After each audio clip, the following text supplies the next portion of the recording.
Voja's gonna trigger. This should be really good. Our team is huge and we just drew 1,000,000 cards. Okie dokie. Yep. Maskwood Nexus. Yeah.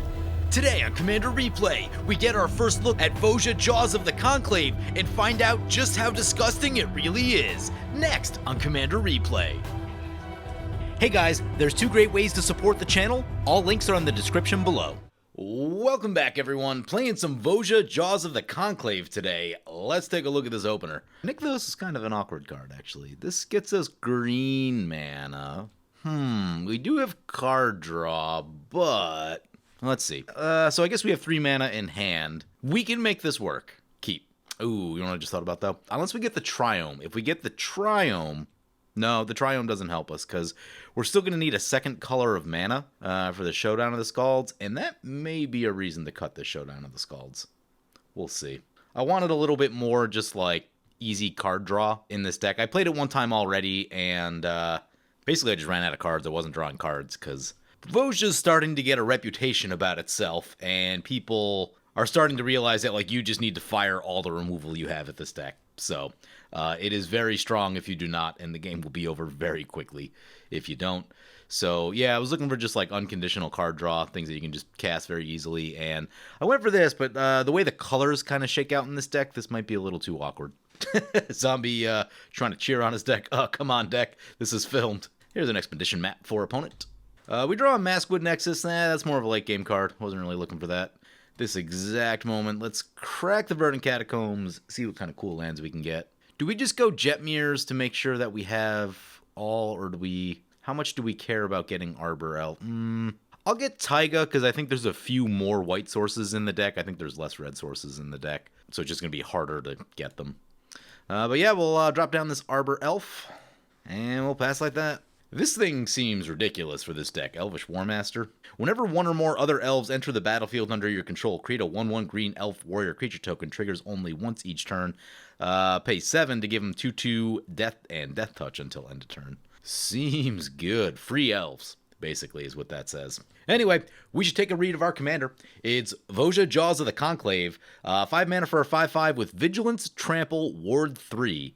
When it attacks, put X +1/+1 counters on each creature you control, where X is the number of elves you control. Draw a card for each wolf you control. That's a really powerful effect, just plain and simple. This is the type of effect that can beat you very, very quickly. Now, it does ask you to do specific things, which are predominantly you want a lot of elves and maybe a couple wolves. From what people have been telling me, basically pure elves is the strongest way to build this deck. Wolves tend to be a little bit slower, a little more casual friendly. So if you're just trying to go as strong as possible, full elves is the word on the street. Here's a land tax for opponent. I'm jealous. Another land is beautiful. Okay, let's be smart about what we want to do here. So we definitely need to get a plains. So we have both of our colors of mana. What does 3 mana do for us? So we have 3 2-drops. Basically, do we want an extra 1/1 or do we want to draw a card? I think we want to draw a card when we cast this. That's what I'm feeling like in my heart here. So we'll play this Marsh Flats. Get a Savannah. Actually, this could be a good time for the Jetmir. Yeah, okay. Let's get the Jetmir's Garden, because that does a lot of good things for our mana. And then we can just use the other thing to tap this and untap it. And then we'll get the card draw one, like we talked about, which is Leaf Crown Visionary. And we'll pass like that. So yeah, basically with this commander, if you have a bunch of elves in play, let's say anywhere between like 3 and 5, and you attack, your stuff just gets massive quickly. And from there, it's like not that difficult to figure out how to win the game when your creatures are just giant. Silver Fur Partisan, so there's a Wolf Warrior for Zombie. Zombie also piloting Voja Jaws of the Conclave today. Oh, he's got the cool new lands. I need to go out and buy those. Love that land. Got the pterodactyl looking thing in there. Soul Ring coming in for D-Manny. D-Manny piloting is Samut, Voice of Dissent deck, one we've seen in the past. Oh, yeah, there's a Sarah Sentient. Get ready to start losing some life. Yeah, this is a very quick aggro deck that he's built. It has like 42 creatures in it or something like that. And this deck is notable because it's one of the few decks that I've faced where he's just absolutely schooled me with the Sword of Light and Shadow. Because there's so many creatures in the deck, and because Samut has Double Strike, Sword of Light and Shadow just, like, even if you blow everything up, it still just gets everything back. And it's pretty difficult to deal with that if a game goes longer. That's an Aethersworn Canonist. That's absolutely disgusting. We do have a couple artifacts in hand, so, you know, maybe we can play it around it a little, but it is going to make the Showdown of the Scalds fantastically awkward. This is an enchantment. Of course it's an enchantment. Ooh. Tribute to the World Tree, you say. Another enchantment. Gonna be tough to get these out of the hand, though. Well, maybe we go with this thing then, because that's gonna be less awkward than trying to get this into play, and we'll hope that someone just shoots this at some point, because it's a very awkward card. Play the Nykthos. Play the Elvish Warmaster. Ooh. Yeah, I think this is gonna work. Okay. Yep. Get the Elvish Warmaster. Ooh, we can't do the card draw, can we? Do I want the card or I want to get the Lightning Greaves? I don't think the Lightning Greaves matter that much. We'll just take the card. Thinking about how to use our mana here. Another land. Love it. Love it. So we got our land drop lined up for next turn. Definitely happy about that. Yeah, I think that's good for now. So the option there is that we could not take the card draw, leave a land untapped, and then get Lightning Greaves. But next turn, we can do some cool stuff. Because now we've got positive mana on the Nykthos. Ooh, this will really bump up the mana on Nykthos. But it does come at the cost of that Aethersworn Canonist going to slow us down a whole lot. We'll see if that gets shot, because that is going to impact, I think, everyone else at this table pretty hard. Since three of us are playing, like, super high creature count decks. So there is definitely incentive to get rid of this. But on the other hand, it's also slowing everyone else down. So it's a weird game that you play with the stacks of, is it worth blowing this up if it's slowing my opponents down? Question is, who is it hurting more, I guess? Finally, we've got Sean piloting his Alena and Rebecc deck. This is an artifact-centric deck. It's got some interesting stuff in it. It's kind of hard to describe, but what tends to happen is if the game goes a little bit longer, he plays one of the big mass artifact reanimate spells and gets a massive board state that can overwhelm you. But the protection on Rebecc is no joke either. Could actually make attacking kind of difficult if they get the right stuff in play. Yeah, there's Samut coming in. 6/6 over to Sean and the Samut in our direction. Yep, just let that commander damage start piling up. This doesn't have trample, so if we can start getting some elves off this thing, I'll probably throw those under the bus, but the stuff we have in play is too valuable currently for that. People have told me that Maskwood Nexus is not necessary for the strongest versions of this deck, but I decided to throw it in just because I wanted to see what it would do one time. You know, if things don't go terrible for us in the next few turns, I could see this being really good because we're going to draw a whole lot of cards all at once. Cracks the Expedition Map. Gets himself a Plateau. So trying to get his colors fixed. Brings it back to our turn. Heroic Intervention is a really good card that we're going to want to leave up given that we're just a massive creature deck. So start with getting our land. Let's crack this thing. We've got a lot of green in hand, so I'm going to go Stomping Ground. I think there's only one double white in the deck, so I'm not too worried about that. Actually, yeah, we have double white. We don't have double white covered yet. I guess we could with the thing. Oh, yeah, okay. We'll pay the 2 life because I haven't figured out exactly what I'm doing just yet. So we can have up to 6 mana, it looks like. I think we go on another setup turn. I think that's what I'm feeling here in my heart. So we go Tribute to the World Tree. Oh, no, we're going to be one short. Okay, so I guess we have to do this way then. Play Tribute to the World Tree. Is there any way to get an extra mana? Doesn't look like it. Then I guess we play a Lightning Greaves.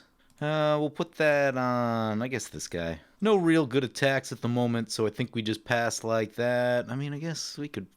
I don't think it's worth trying to force anything. I think I'd rather just hold the 3/3 up. D-Manny's going to do plenty of attacking for everyone, so... From what I've seen of this deck, this is kind of an all-at-once sort of deck. You know, once you get a bunch of counters and things are clearly in your favor, that seems like a good time to be attacking. But what I like for this turn is... this coming turn... is now that this is in play, this will give us a ton of mana off the Nykthos. And so I'm thinking trying to get Voja and Maskwood Nexus is where I think I want to try to be. Voja coming in for zombie. Yep. Yeah, so we already have enough mana in play to cast Maskwood and Voja next turn. And that'll be pretty good. The only thing we won't be able to do is it would take something very interesting to be able to leave the Heroic Intervention up, I think. D-Manny spreading the damage out. Gonna send the commander over to Sean, and Sarah Ascendant over to Zombie. Yep. Hopefully Sean's not slow rolling the board wipe right here. They go down to 31 and 28. D-Manny passing with all of his mana up. That makes me nervous. What could he have? He could have like an Aven Mind Sensor, some sort of flash creature. Maybe he's thinking about holding up removal. Mirage Mirror. That can do things. A forest is not the worst thing right here. So play the forest. Activate the Nykthos. We get 7 green mana. Love that. If we get Maskwood first, then we go for our commander. Yeah, since we're not going to have the mana to pay for the Heroic Intervention, I think we just draw the card right here. I was counting on this also. So we're going to get this, plus we'll also get a free 1/1.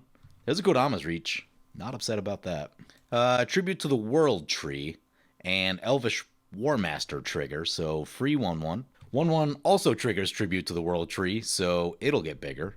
Draw another forest. Move the boots over to our commander.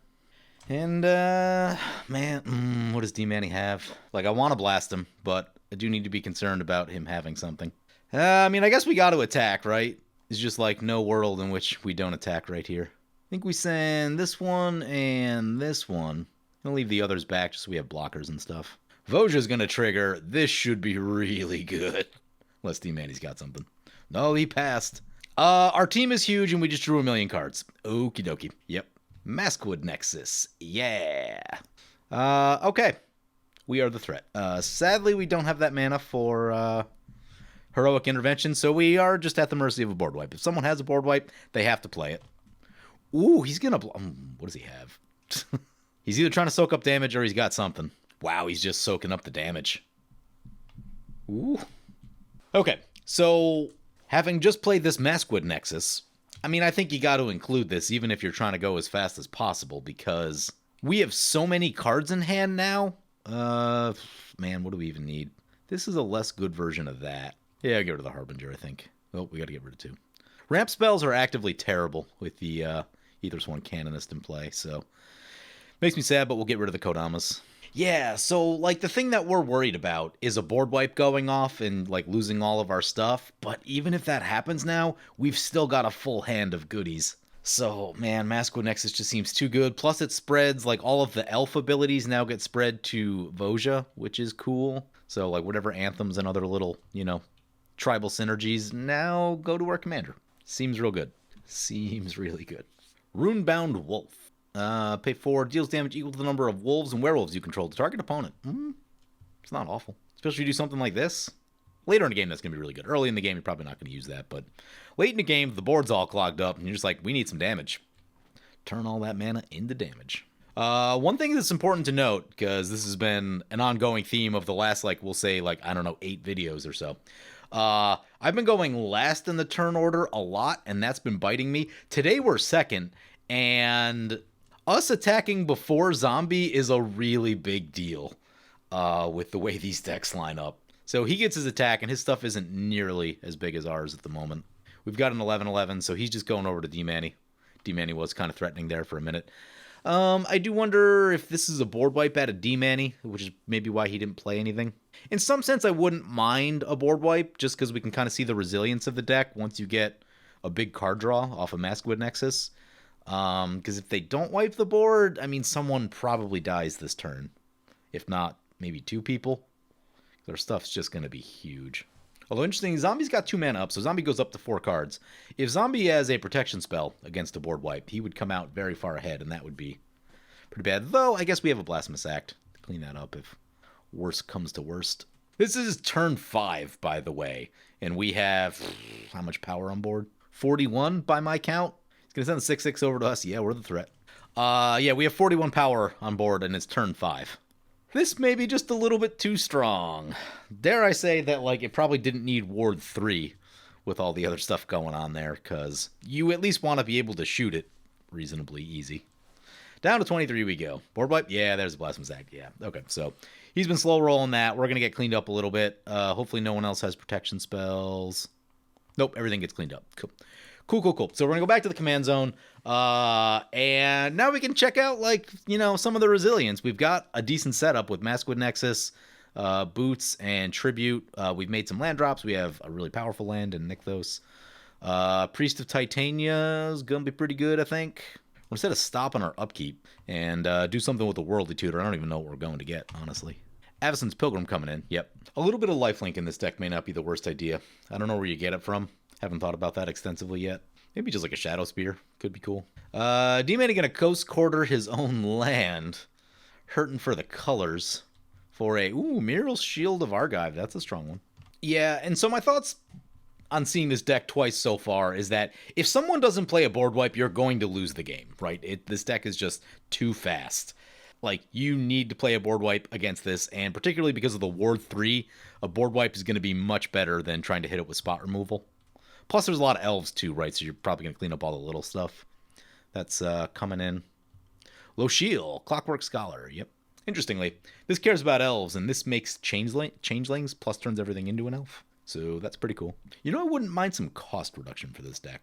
It is now our upkeep time for this Worldly Tutor. What do we want? I put an Aurelia in this deck. Aurelia is funny with Voja. Vigilance, 6 or more. What do we get? We get Trample, Double Strike. Also doesn't seem awful. Mirror Entity is a finisher. I don't know if we need that one. Do we want just like blazing amounts of mana? This makes everything huge. That's cool. I'm going to go for Marwyn. Yeah, I think I'm just going to go for all the mana. We draw the Marwyn. We will play the Marwyn. That'll get some counters. Ooh, that seems like a real good synergy. That gets 2 counters on it. That's more mana than I was expecting to have this turn. Play the Forest. Move the Boots. So we get 3 mana off this thing now. Which means we can have up to 5 mana. 5 mana looks like a Taurine Mauler and a Priest of Titania to me. And yeah, okay.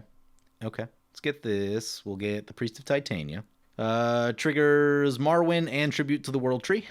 Love it. That gets bigger. We move the Boots over. Cast the Taurine Mauler. Triggers Tribute to the World Tree and Marwyn. If we untap with this board, we will do crazy things next turn. Yeah, so as a 4-4, I think I'm going to leave the 4-4 back as a blocker. We could move the Boots over and attack with the Mauler. It's an okay attack, but, you know, this thing's pretty aggressive. Feeling like chilling is the best option here. Plus, I don't really want to take the Boots off of this thing. We can just leave up the Heroic Intervention. Seems like a good place to be. And if we don't need Heroic Intervention, we can actually make a Changeling at the end step, too. Which will be cool. Oh, there's going to be a lot of elves on the battlefield. This thing's going to make so much mana. That's a human monk. That one is not an elf. Still, makes 3 mana for us already. There's an elf. So, yeah. Triggers the Mauler. Always, yes. Wow, that's his only play? Yeah, that's his only play. I mean, that's a decent one, but ideally with the 3 mana that he just spent, you'd have something else to do. Mangara of Corindor. Okay. That one can slow you down. And importantly, you can do it twice with Samut in play. Thankfully, it's not yet. No haste yet.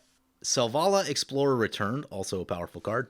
We'll put cards into our hand if they use it, but again, no haste. So everyone going on the big rebuild turn, as you would expect, but D-Manny comes out in decent shape. I'd say Zombie and Sean... I guess Sean's going to get another crack at it because they're first in the turn order here, so depending on what they do this turn, if they have something big, they could put themselves in the driver's seat. But yeah, I think D-Manny's still kind of the threat. These are a lot of good effects over there. Oh, right, that's a Grand Abolisher on top of everything else. Surprisingly, it didn't attack with this. At least get that first soldier up. Unless we're in like purely arch enemy mode, which we might be. We might be at that place. The real question I have with our mana this turn is like, do we showdown this turn or do we? I think we probably try to attack with Voja, and we'll just get the cards from that and then use all the mana from this stuff. That's what I'm thinking. Showdown would give us stuff to do ahead of time, but could get awkward. That's a Lion Sash. Yep, triggers the Mauler. I need to run this card a little bit more. It's not that I don't run it ever, but I always just feel like I always want it, and then I feel like I run out of room. Doesn't quite make it. If we wanted to be really nasty, we could go Heroic Intervention, Blasphemous Act. He's going to exile a thing out of our graveyard yet. The Heroic Intervention play might be better for the following turn. Use the Priest of Titania, make some mana, create a Changeling. Triggers the Marwyn and Tribute to the World Tree. Seems good. There's a land. Actually, I was probably hoping on a creature right there, but play the land. So the issue I've been having of late is that I've been playing a little bit too nice in games, and then I die. I mean, I guess Sean and Zombie aren't well set up, so It might be worth just trying to kill D-Manny right here. How much mana? 6 mana off that one. How much is this one making? 6 mana off that one. They both make 6. Seems good. This one's probably better for attacking. Yeah, okay, so we'll use this one for mana. Cast Voja. Marwyn gets bigger. Tribute to the World Tree. Growing Rites of Itlamok is even more mana. And it does find a creature, doesn't it? Yeah, okay. Let's get that. Beast Whisperer. Excellent. The rest to the bottom. We have 7 commander on D-Manny. Question is, can we get 14 more? Probably not. So that's a 5/5. It would get 1, 2, 3, 4 counters on it. Makes it 9. That would make it 10. This would make it 11. Yeah, I don't think that amount of mana is possible in this moment. So yeah, I don't think we'll be able to kill D-Manny outright. So I guess we just keep going on big setup play. And we'll play the Beast Whisperer. Unless, I mean, he would have blockers. But still, I mean, if we eat a bunch of stuff up in blocking. If we went Showdown of the Scalds and we hit like a bunch of cheap creatures, we might be able to make this work. Oh, also we have the Nykthos. 1, that's 4, 5, 6, 7. Oh, yeah. Okay. Okay. Yeah, we gambling? If we play the Showdown, this will flip at the end step, so we'll have mana for the Heroic Inner. Okay. Okay, yep. Yep. Make a bunch more mana. See what we can do. Showdown. White and red. Finale of... Oh my god, we hit an Aurelia. We don't have the mana for Aurelia, sadly. What does Bane of Progress do? Not a lot in this moment. I bet Finale can do something, though. Man. Oh, tell me we're too short. We are too short of getting the big Finale. What else is in this deck? Ideally, Aurelia is the one we'd go and get. But we cannot do that because it got exiled. What does Jetmir do? Ooh, Jetmir does 9 is we don't have that many. Azuri? Make things big and trample? Yeah, I think Azuri. Let's see. We wouldn't have enough. We'd have exactly enough mana to do the big and trample with Azuri. I don't know. Maybe we just leave that for next turn and just try to survive through board wipes and stuff. Yeah, let's just play the Beast Whisperer. Marwyn and Tribute to the World Tree. Make a Changeling. Marwyn and Tribute to the World Tree. Move the boots. Sean's got something. Mirage Mirror, Coppening Voja. Oh, that's fine. They can have that. Ooh, even that wards 3, though. He can't pay for it. Yeah, ward 3 is nasty. Well, someone plays a Path on it, but that is also going to ward 3. Use the ability. That seems like he misunderstood the ward mechanic, and I'm assuming he thought it only triggered once each turn. Nope. Yeah, I guess we go attack now. Got to give up a little bit of the mana. Yep, send him into D-Manny. D-Manny's got the most going on here. Voja trigger. We draw so many cards. So many cards. Next turn we could just theoretically win with all will be one if everyone doesn't just die to begin with. Opponent blocks with the Mural. Yep. Opponents are going to need multiple points of removal to stop us here. And we flip a Growing Rites of Itlamok. We have so much mana. Yeah, we're like 20 cards ahead of all of our opponents at this point. I feel confident that we'll probably draw into another land at some point, and counterspell. Yeah, there's not really counterspells in this game. No blue. Get rid of this guy, although it is another cheap creature, but I suppose we'll be just fine. Literally, the only thing we need to do is untap with our board, and we have a million ways to win. Now, D-Manny could give us some hard time with this Mangara here. My favorite part might be these 11/11 changelings. Also, this Taurine Mauler. Love Taurine Mauler. Mayor of Averbrook. Yep. Ranger class. Cool card. I always feel like I should use that more. Use the ability. Notably, it makes a wolf. I guess I just don't play that much green. Yeah, man, if Aurelia was still in the deck, we just go and get Finale, and then it's just Aurelia City. I'm surprised. So I looked at a number of Voja lists before putting this together. Not a lot of people running extra combats. This ability cares about attacking. And it's not that you need a lot of them. Like, you literally just need one extra combat, and that can go from, like, killing one player to killing all of the players, basically, and, like, probably drawing your deck and having just unreasonably large creatures. My take would be either Aurelia or Waves of Aggression are probably the two that I would look at. If you really wanted to do, like, a Feast and Famine aggravated assault thing, you could do that, too. Yeah, maybe that's not bad, right? This deck makes a ton of mana with these mana elves, so... Yeah, any of those three would be the main ones that I would look at. Morog is fine, but this is kind of a lower mana count deck, So, like, I mean, right now we technically don't have a land in hand. I'm not saying we couldn't find one, but... And not that Morog is bad, it does require a little bit of setup. And this deck, I don't know, this deck is just like foot on the gas all the way. That's just kind of what it does. The cool thing too, I mean, opponents probably just scoop if we get back to our turn, but the cool thing too is that if we start casting a million spells like I plan to do, Showdown of the Scalds also makes everything bigger, which is a really fun thing to do with Showdown. If you have like 3 or 4 spells that you cast on the second and third mode, your team gets huge and it's a lot of fun. Cool card. Telling opponents who wants to be the hero. Samut coming in, yeah, so they can get us with a double Mangara. Tori Mauler's going to trigger. Notably, Azuri's in our hand, so even... I mean, the question is, like, he doesn't know that he's only going to get 1 target out of this, but the question is, what do you shoot? Oh, he's not even going for that? Okay, so he's going to untap Selvala, try to get more cards and mana. There's a Rex Sage for us. We have so much mana production that, like, shooting any one of them is annoying, but, like, doesn't really solve the problem for our opponents. Notably, Aurelia may be too intense with the mana cost. This may be better served as a Waves of Aggression. Now that I'm thinking about it. Red, red, white, white for this deck is not a picnic. What is this? Exile, Artifact, or Enchantment. What are we going for? Starting with the boots. Okay. Okay. Yeah, I mean, I want the boots, but I'm not going to use the protection for that. Use the ability. Because also, if we did that now, we can respond with that. Maybe we should be using it now. I'm going to exile. So, honestly, exiling Voja is not the worst, right? Because we still have all this mana. We just recast it. And life is fine. He does pay the ward. Yeah, we'll go back to the command zone. Yeah, opponents still need a board wipe, and it's got to be an exile one or one that gets around heroic intervention. Land tax for Sean. Sean scoops.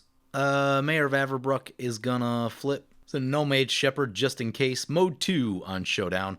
We're gonna try not to do much more than we have to. Showdown, pump the Marwyn, tap the Priest, get Voja. Gotta be careful with our mana colors. White, red. Okay, we have exactly enough for all. Will be 1. Oh, we lost haste though. Ugh. Well, we just gotta keep putting counters on stuff and we'll figure things out. Also, if we draw enough, there is more haste in the deck. Yeah, definitely should have did that in the other order. Whoops. There's a forest. I'm going to hold off on that for just a moment. We'll use the Itlamok right here. Showdown on the Marwyn. Oh, we have the Azuri also. Azuri would do it. Yeah, I'll just cast Azuri. Showdown on the Marwyn. Beast Whisper. Ancient Tomb. All will be 1. Shoot that Manador. Tribute to the World Tree. Oh my god. Marwyn. More all will be 1. How big is this thing? It's a 3/3. Activate Nykthos, I guess. And let's just do this a bunch of times. Go to combat. This one into zombie. That one into zombie. This one into D-Manny. That one into D-Manny. That should be plenty. I guess we just pump them more if it's not. Zombie scoops. D-Manny goes down. Yeah, this deck is strong. Ooh, he had some stuff in hand. Magus of the Wheel, Odric, Elish Norn, and Archon of Valor's Reach. He was just a little bit stuck on mana. Yeah, he didn't quite hit his land drops right, and I don't think he hit like his mana dorks right either, so... Yeah, those cards can do some things. God, this commander is so strong. It is just disgustingly strong. Like, you need board wipes against it. I will say that Sean misplayed his removal, and if he didn't, that does slow us down quite a bit, because our hand isn't completely full, and our board... Our creatures aren't giant at that point. Opponents they have another turn to interact, and, you know, they probably have more favorable ways to try to bait out that heroic intervention, which I don't even think we ever ended up using. But, yeah, so playing the removal correctly there definitely slows the deck down a bit more. But yeah, this is an archenemy type commander. It's just so strong. I mean, you saw how quickly we rebuilt. Just ridiculous effects. Ridiculous effects. So, yeah, hope you guys enjoy this game with Voja. As always, feel free to comment, like, or subscribe. Thank you for watching. I want to thank my awesome Patreon supporters. You guys are awesome. If you want to help support the channel and vote on which decks I play next, feel free to check out my Patreon at the link below.